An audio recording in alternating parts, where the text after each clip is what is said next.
तो इस स्टॉप पर बसों से ज़्यादा हमें चिंची रिक्शे वाले नज़र आ रहे हैं और चिंची भरे हुए भी हैं। चिंची में लोग क्यों सफ़र कर रहे हैं, ज़रा इनसे पूछते हैं। चिंची में क्यों सफ़र कर रहे हैं आप लोग?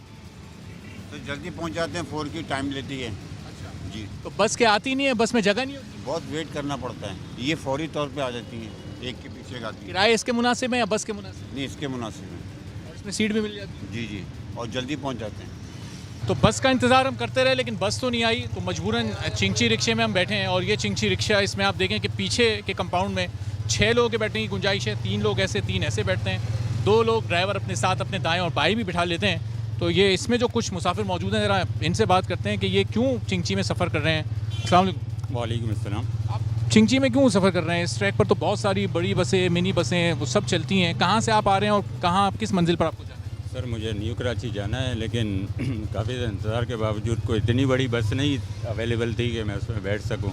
मजबूरन फिर चिंची में ही बैठना पड़ता है। और वैसे बसों की जो हमारी यहाँ पे कंडीशन है इस वक्त मौजूदा, बड़ी खस्ता हाल है। बसों के शीशे नहीं होते, फिटनेस के मसाइल हैं, सीटें भी टूटी फूटी ज़रा मुनासिब नहीं होती, आरामदेह नहीं होती। तो एक ये भी वजह है कि आप चिंची में सफ़र करने पर मजबूर? जी सर, एक वजह ये भी है, दूसरी वजह ये है कि बसें दस्तियाब ही नहीं है ना होने के बराबर हैं। काफ़ी देर के बाद कोई एक आध बस आती है, तो अब तो कराची चिंची पे ही चल रहा है। जब आप दूसरे शहरों को देखते हैं, लाहौर, मुल्तान, पेशावर, वहाँ आप टीवी पर भी देखते होंगे, अगर वहाँ कुछ लोग आपके जानने वाले उनसे भी बात होती होगी आपकी, बड़ी नई बसें, बड़ी बड़ी एसी बसें, सीट बाई सीट बसें चल रही हैं बड़े बाकायदा तरीके से। तो देखकर एहसास होता है कि कराची बड़ा महरूम शहर है इस मामले में। बिल्कुल बिल्कुल बिल्कुल एहसास भी होता है और उम्मीद भी है कि शायद कोई वक्त ऐसा आए कि हम अपनी ज़िंदगी में वो बसें देख लें या फिर शायद अगली नस्ल देखेगी। ये हुकूमत जो ये ऐलान करती है, ग्रीन लाइन का एक मंसूबा चल रहा है, अभी हम वहाँ भी जाएंगे। इसके अलावा orange line, blue line, red line जो सिंध हुकूमत भी ऐलान करती रहती है। 13 साल से इस सूबे में एक ही जमात की हुकूमत है। आपको लगता है कि अपनी ज़िंदगी में ये मंसूबे आप देख सकेंगे, ये बसें कराची की सड़कों पर दौड़ती नज़र आएंगी? सर जब अनाउंस हुए थे, जब तो ऐसा लगता था कि शायद चंद महीने या साल के अंदर हो जाएंगे, लेकिन जितना डिले हुआ है उससे ये एहसास होता है कि शायद कम से कम ये नस्ल तो शायद ना देख पाए। अच्छा, आपसे भी जी? नहीं, हम क्यों नाराज़ होंगे? आप बताएं, आप तो नाराज़ नहीं हैं? नहीं हम नाराज़ नहीं है भाई, हमें तो ये 10-20 रुपए की वो होती है यार, मजदूरी हमारी और है क्या, एक बात है हमारे, इसी में अल्लाह पाक हमारे को 150 दे देता है, बस शुक्र है। कभी आम मुसाफिरों से भी इतने किराया लेते जितना हमसे? जी हाँ, क्यों नहीं लेते, अभी आपके सामने देखे नहीं क्या 10 रुपये। अच्छा, और अगर 2, 3, 4 स्टॉप या 8, 10 स्टॉप दूर जाना है किसी ने, 8-10 किलोमीटर, वो फिर 20 रुपये या 30 रुपये बस ऐसे। और ट्रैफिक सार्जेंट रोज़ कितने लेते हैं आपसे? ट्रैफिक सार्जेंट फ़िलहाल तो नहीं ले रहा भाई, क्यों झूठ बोले। हाँ, फ़िलहाल नहीं ले रहा है। तो ये चिंची रिक्शे से हम सुराब गोट पर उतरे हैं और लोग चिंची रिक्शे में सफ़र करने को इस वक्त कराची के तरजीह दे रहे हैं कि उसमें कम से कम सीट मिल जाती है।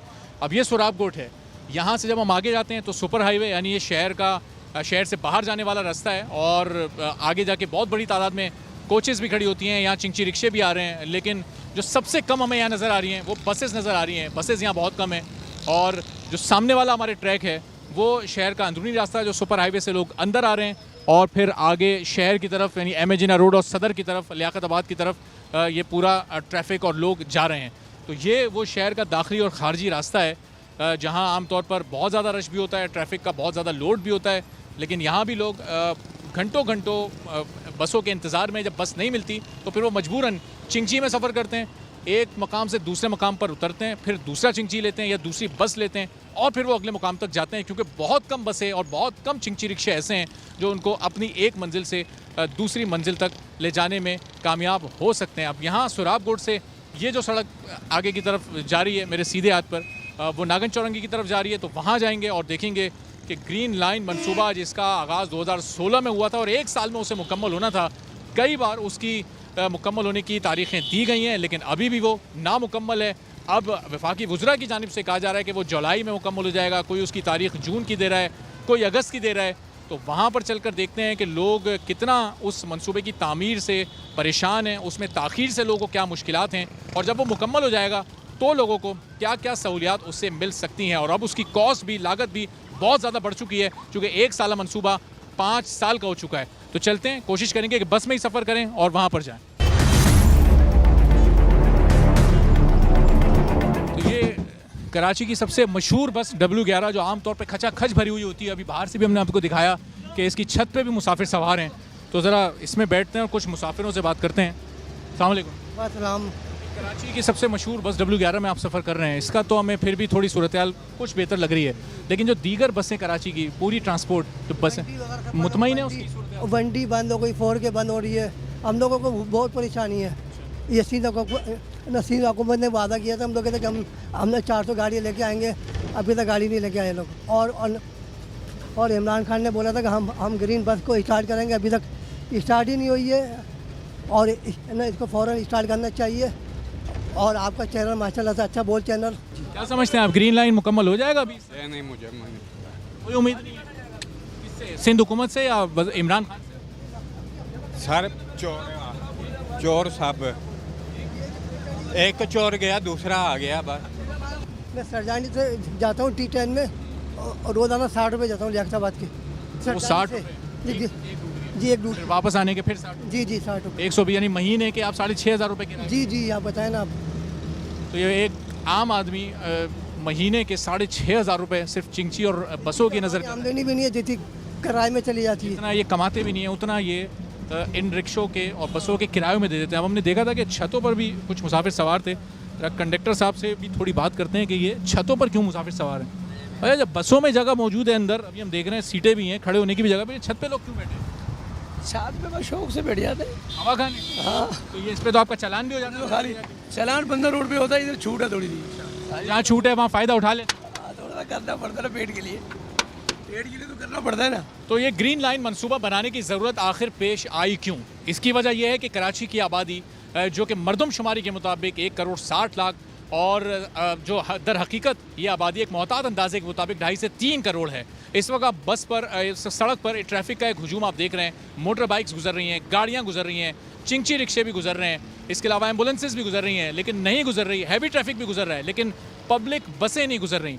ये देखिए आप दौरानिया एक बस से गुजरने का दूसरी बस तक, इस वक्त जो आपको मनाजिर दिखाई दे रहे हैं इस सड़क पर, कहीं दूर दूर तक हमें कोई बस नज़र नहीं आ रही।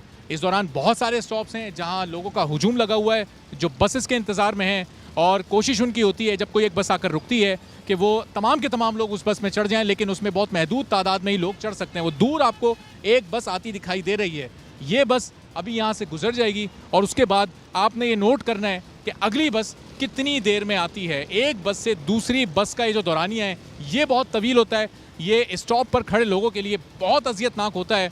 कुछ लोग तो इस बस में सवार होकर आगे की तरफ चल देते हैं, लेकिन जो रह जाते हैं उनकी उम्मीद फिर अगली बस से बंध जाती है कि वो कितनी देर बाद आएगी। इस दौरान कुछ लोग अपने कामों पर लेट पहुंचते हैं, जिन लोगों को दूसरी जगह पर ज़रूरी कामों से पहुंचना होता है वो वहां पर देर उनको हो जाती है और इंतहाई अजियत का शिकार वो लोग ख़ुद को महसूस करते हैं। अब ये आप एक बस गुजर चुकी है, लेकिन इस एक बस के गुजरने के बाद अब इस पूरे रोड पर जहाँ तक हमारी ये नज़र जा रही है वहाँ तक हमें दूसरी बस नज़र नहीं आ रही। अब इतनी देर के बाद काफ़ी मिनट गुजर चुके, 4 से 5 मिनट, और उसके बाद बहुत दूर एक बस आती दिखाई दे रही है। तो ये है दौरानिया इन दो बसों का। एक बस गुजर गई और उसके 4 से 5 मिनट के बाद दूसरी बस आई, और ये जो बस है ये वो पिछले रूट वाली नहीं है, ये दूसरे रूट वाली बस है। यानी इसमें वो मुसाफिर सवार नहीं हो सकते जो पिछली बस में सवार होने से रह गए थे, उनके लिए अभी इंतज़ार और तवील है। तो इसीलिए लोगों की उम्मीदें बहुत ज़्यादा इस ग्रीन लाइन मंसूबे से जुड़ गई हैं कि ये जब आगाज़ होगा बड़ी शिद्दत से लोगों को इस मंसूबे का इंतज़ार है कि किसी तरह इनकी सड़कों पर भी लाहौर की मेट्रो बस, मुल्तान की मेट्रो बस और पेशावर की BRT की तरह की ये बस ग्रीन लाइन यहाँ पर जल्द चले। अब आप देखें उस एक बस के गुजरने के बाद ये दूसरी बस कितनी देर में आई। इस बस से ज़्यादा इस ट्रैक पर ट्रक गुजर चुके, सैकड़ों गाड़ियाँ गुजर चुकी हैं, हज़ारों मोटरसाइकिलें गुजर चुकी हैं, सैकड़ों रिक्शे गुजर चुके हैं। लेकिन ये सिर्फ इस ट्रैक का हाल नहीं बल्कि हर ट्रैक का कराची की यही हाल है। जितने मुसाफिरों से हमने बात की वो भी यही कहते हैं कि बहुत सारी ऐसी बसें जो पहले हुआ करती थीं, जिनके मुख्तलिफ नाम हुआ करते थे, वंडी, 4K और इस तरह के कई नाम, जिसमें माजी में हम भी सफ़र किया करते थे, हाल में बहुत सारे दूसरे मुसाफिर सफ़र कर रहे हैं, वो बसें ख़राब होकर बंद पड़ी हैं। मुख्तलिफ टर्मिनल्स पर ख़राब बसों की सूरत में वो खड़ी हैं, और जो मुख्तलिफ हादसात कराची की एक तारीख़ रही है, पेश आते रहे हैं, उसमें वो जलाओ घेराव में काम आ गई, उनको जला दिया गया। जब कराची में माजी में कोई अमन व अमान की ख़राबी का वाक़या पेश आता था तो सबसे पहले बसेस के जलने की खबर आती थी। वो बस जल तो जाती थी लेकिन उसके बदले नई बस को ख़रीद कर कराची की सड़क पर लाया नहीं जाता था। तो ये बसें इसी तरह से कम होती गईं, इन सड़कों का ये हाल होता गया। लेकिन इस शहर को पूछने वाला, नई बसों को लाने वाला, इन शहरियों का, मुसाफिरों का ख्याल करने वाला अभी तक तो कोई ना आया। कराची के शहरियों के जज्बात, तासुरात और उम्मीदें आपने देखी। उनके पास सिर्फ उम्मीदें हैं और हुक्मरानों को शहरियों को देने के लिए सिर्फ और सिर्फ वादे हैं। ये वो मकाम है जहां ये ग्रीन लाइन आकर ख़त्म हो रहा है, जो कि इस वक्त ऑन गोइंग कराची की ट्रांसपोर्ट का सबसे बड़ा मंसूबा है। इस वक्त हम मज़ार क़ाइद के पास मौजूद हैं, जहां पर इख्तिताम हो रहा है इस ग्रीन लाइन प्रोजेक्ट का, लेकिन अभी भी ये तामीराती काम यहाँ पर जारी है। इससे पहले भी एक पॉइंट ऐसा आया था जहाँ गुरु मंदिर के पास एक बड़ा टुकड़ा ऐसा था जो कि मुकम्मल नहीं था, तो अगले 4-5 माह में उम्मीद कमी लगती है कि ये मुकम्मल हो पाए। वहाँ पर हमें रिकॉर्डिंग नहीं करने दी गई, हमें वो मनाजिर अक्सबंद नहीं करने दिए गए। सिक्योरिटी वहाँ पर बहुत ज़्यादा थी और जाहिर है कि वो सिक्योरिटी हुक्मरानों की तरफ से ही थी कि ये मनाजिर आवाम तक और जो मुल्क के दीगर शहरी हैं उन तक ना पहुँचाए जाएँ। और सिर्फ यही मनसूबा इस वक्त पाइपलाइन में नहीं है, बल्कि कई और दीगर और महंगे मनसूबे भी इस वक्त पाइपलाइन में मौजूद हैं। ऑरेंज लाइन का एक मनसूबा मुकम्मल होना है जो कहने को तो सिर्फ 4 किलोमीटर 3.5 किलोमीटर पर मुहित है, लेकिन उस पर भी एक बड़ी रकम खर्च होनी है और वहाँ पर भी नई बसें चलनी हैं और लोगों को उससे भी मुस्तफ़ीद होना है। लेकिन वो भी वादों की नज़र अभी तक है कि कब वो वादा पूरा होगा, कब ऑरेंज लाइन चल सकेगी। इसके अलावा रेड लाइन है, इसके अलावा ब्लू लाइन है और फिर मलीर एक्सप्रेस वे जो कि 42 अरब रुपए से तामीर किया जा रहा है। ये वो 42 अरब रुपए हैं कि जिनके बदले 300 से 400 के करीब बसें, 3 से 4 हज़ार के करीब बसें लाई जा सकती थीं और इस शहर की सड़कों पर ट्रैफिक का ये मसला हल किया जा सकता था। लेकिन अभी भी कराची के शहरी इसी उम्मीद पर वाक़ई हैं कि तमाम बड़े प्रोजेक्ट मुस्तकबिल में ये हुकूमत पूरी करेगी और अगले 2.5 साल में हुकूमत के इस दौर में कुछ अच्छी खबरें कराची के लोगों को मिल सकेंगी। ये वफाकी हुकूमत का मंसूबा, दीगर जो सूबाई हुकूमत के मंसूबे हैं, अगर ये हुकूमतें अपने अपने वादों पर अमल करती हैं तो कराची के लोग भी इनको दुआएं देंगे और ज़ाहिर ज़हनी अज़ियत की जो इस वक्त मुश्किलात से दोचार हैं, इस ज़हनी अज़ियत को कम करने में जो कराची के शहरी हैं वो हुकूमत की मदद चाहते हैं और हुकूमत अब वादों से बढ़कर कुछ अमली इक़दामात भी करे। सब्सक्राइब करें और बेल दबाएं ताकि कोई खबर रह न जाए।